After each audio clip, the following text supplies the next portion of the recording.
तिथि 27 सितंबर 2025 की साकार मुरली से होमवर्क।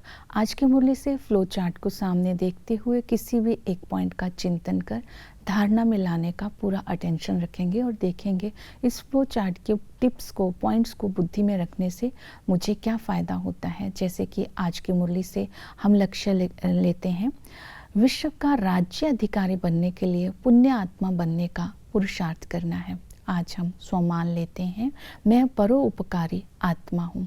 अंतर्मुखी बन एक बाप की याद से स्वयं को सर्व खजानों से संपन्न बनाकर मास्टर विधाता बनकर गुण, शक्तियाँ, ज्ञान, शांति, सहयोग इन खजानों को बांटते जाना है। जितना इन खजानों को बांटते रहेंगे उतना ही हम ये खजाने बढ़ते जाएंगे और हम भविष्य राज्य अधिकारी बनते जाएंगे। तो परोपकार करने वाली आत्मा कभी भी किसी के प्रति नाराज नहीं होती है और किसी से दुख नहीं लेती है, घृणा नहीं करती है। ये स्थिति बाप समान स्थिति है। तो आज हम प्रैक्टिकल में होमवर्क करेंगे, नष्टो मोहा बनने का चिंतन करेंगे। नष्टो मोहा बनने से मुझे क्या फ़ायदा होगा, नष्टो मोहा कैसे बनना है। नष्टो मोहा बनने के लिए स्व की प्रवृत्ति है ये कर्म इंद्रियां। इन कर्म इंद्रियों से मेरेपन से मुक्त होना है, लगाव मुक्त रखना है। दैवी परिवार की प्रवृत्ति से हमने लगाव मुक्त होना है, इसमें मेरापन ना हो। तीसरा है, सेवा करते समय हद की इच्छाओं से हमने अपने आप को लगाव मुक्त बनाना है, निस्वार्थ सेवा करनी है। चौथा है कि इस विनाशी प्राप्तियों की इच्छाओं से स्वयं को मुक्त रखना है, तब हम नष्टो मोहा होंगे। नष्टो मोहा बोलते हैं ट्रस्टी को। ट्रस्टी तब बन सकते हैं अगर बंधन मुक्त होंगे। बंधन मुक्त कब बनेंगे, जब हम न्यारे और प्यारे बन करके रहेंगे।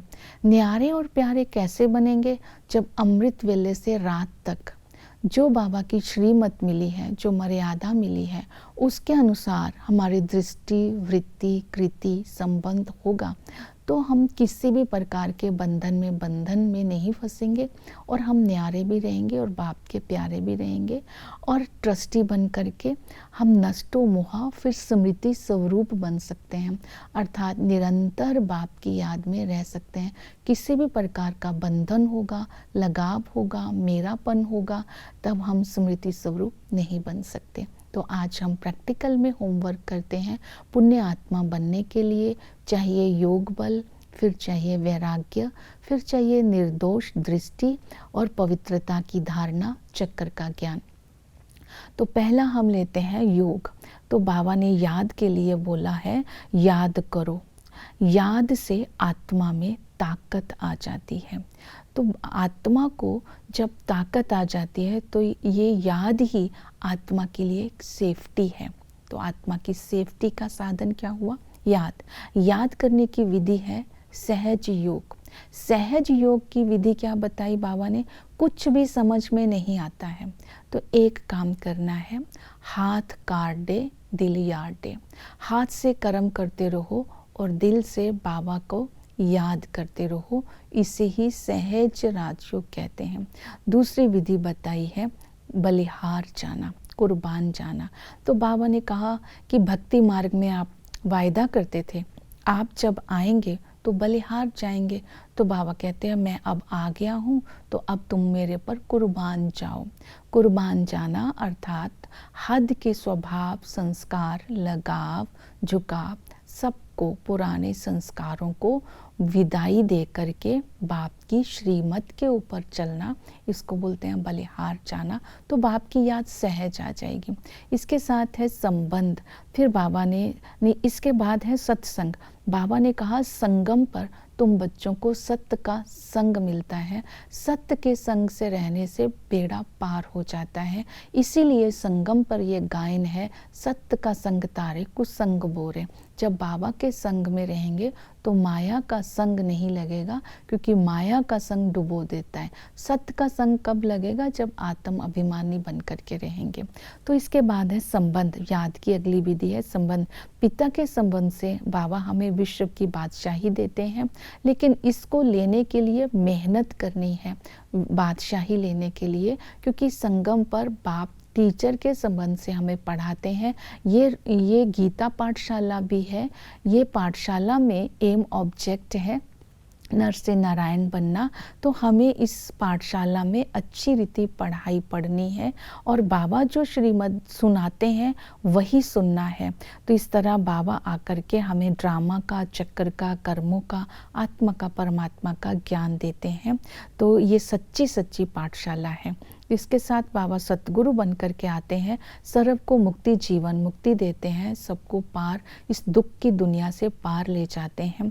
उनको कालों का काल महाकाल भी कहते हैं और सबको वो सुख का रास्ता भी बताते हैं। वो पतित पावन भी है। तो इस तरह बाबा कहते हैं कि इस संगम पर तुम पावन बनेंगे तो पावन दुनिया का मालिक बनेंगे। इसके बाद है जो पुण्य आत्मा होती है उसको बेहद का वैराग्य होता है। वैरागी बनने के लिए बाबा ने ये स्मृति दिलाई कि तुम बच्चों को ये मालूम है ये अंतिम जन्म है, सब कुछ खल्लास होना है, हमें मरना है। तो आगे आगे इस दुनिया में बीमारी बढ़ती जाएगी और ये सारा जमाना खराब होता जाएगा। आत्मा को किसी प्रकार की सेफ्टी नहीं होगी, दुख ही दुख होगा। जब सब कुछ छोड़ना ही है तो क्यों ना एक बाप के साथ दिल लगाएं। तो बाबा ने कहा तुम्हें खुशी है कि तुम अब इस पुरानी दुनिया से जाते हैं और तुम नई दुनिया में आते हैं। तो अपने घर की खुशी में रहना है और राजधानी की खुशी में रहना है। फिर इसके बाद है जो पुण्य आत्मा बनना है तो पवित्रता की धारणा करनी है। पवित्रता की धारणा करने के लिए बाबा ने कहा कि इस समय तुम्हें पवित्र बनना है, क्योंकि पवित्र दुनिया में जाना है। तो ये स्मृति में रखना है हम राज ऋषि हैं। राज ऋषि का मतलब है कि राज्य भाग्य लेने के लिए ऋषि का मतलब त्याग, तो विकारों का त्याग करना है। तो त्याग को ही तपस्या बोलते हैं, इसलिए बोलते हैं तप से राज्य। तो पुराने विकारों को त्याग करने के लिए तपस्या करनी है। दूसरा, पवित्रता की धारणा करने के लिए बाबा ने बोला नष्टो मोहा बनना है, क्योंकि सतयुग में जो राजा होता है वो मोहजीत होता है। तो मोहजीत बनने का जो संस्कार है वो संगम पर ही होना चाहिए। पवित्रता की धारणा करने के लिए आत्म अभिमानी बनना है। आत्मा बिंदी है, इस बिंदी में 84 जन्मों का पाठ है। हम आत्मा बहुत भाग्यशाली है, हर एक आत्मा का अपना पाठ है, सबका अपना पाठ बजा रही है। आत्मा ब्रह्म महातत्व की रहने वाली है। इस तरह आत्मा के पाठ को पक्का करते रहना है। फिर है बाबा ने कहा श्रीमत, एक बाप की श्रीमत पर चलकर स्वयं को पावन बनाना है और राज्य की स्थापना में बाबा का मददगार बनना है। एक की मत मिलती है, क्योंकि बाबा दुख हरता सुख करता है। बाबा सबको सुख देता है। जो हमें हमारे जीवन में दुख आता है वो दुख का हमारे ही कर्मों का हिसाब किताब है, ये स्मृति में रखना है। तो अभी हमने अपने कर्म ऐसे बनाने हैं ताकि पवित्र दुनिया में ऊंच पद की प्राप्ति कर सके। तो एक सत्य की मत के ऊपर चलना है। फिर है निर्दोष दृष्टि। निर्दोष दृष्टि के लिए बाबा ने कहा ड्रामा के राज को समझना है। इस राज को समझने के लिए विशाल बुद्धि चाहिए। ये ड्रामा अनादि बना बनाया है। इस ड्रामा में किसी का कोई दोष नहीं है। अगर ये हार और खेल का एक ड्रामा बना हुआ है, अगर कोई हार जाता है तो वो कोई गुनाह नहीं करता है, इसलिए सभी ही निर्दोष है। सबका अपना अपना पाठ है। तो बाबा ने कहा ड्रामा में खिटपिट भी होती ही है। एक की पाठ ना मिले दूसरे के साथ, यहाँ एक की मत अभी हमें मिल रही है, तो हम बहुत भाग्यशाली आत्मा है। इस स्मृति में रहना है। फिर है चक्र। बाबा ने कहा आदि मध्य अंत के चक्र का राज तुम्हारी बुद्धि में है। आदि में जब तुम थे तो एक राज्य था, एक भाषा थी, एक धर्म था। आदि में जो भारत था वो अहिंसक कहलाता था, एक ही खंड था। तो उस समय सतयुग त्रेता में सुख ही सुख था, पुण्य आत्मा थे, पूज्य थे। मध्य में आते हैं, पुजारी बनते हैं, दुखी होते हैं, अनेक खंड हो जाते हैं, अनेक धर्म हो जाते हैं, अनेक भाषाएं हो जाती हैं। और जब अंत होता है तो पुरुषोत्तम संगम युग पर जब झाड़ जड़ जड़ीभूत हो जाता है तो बाबा आकर के हमें स्मृति दिलाते हैं और हमें भविष्य राज्य पद के अधिकारी बनाते हैं। ओम शांति।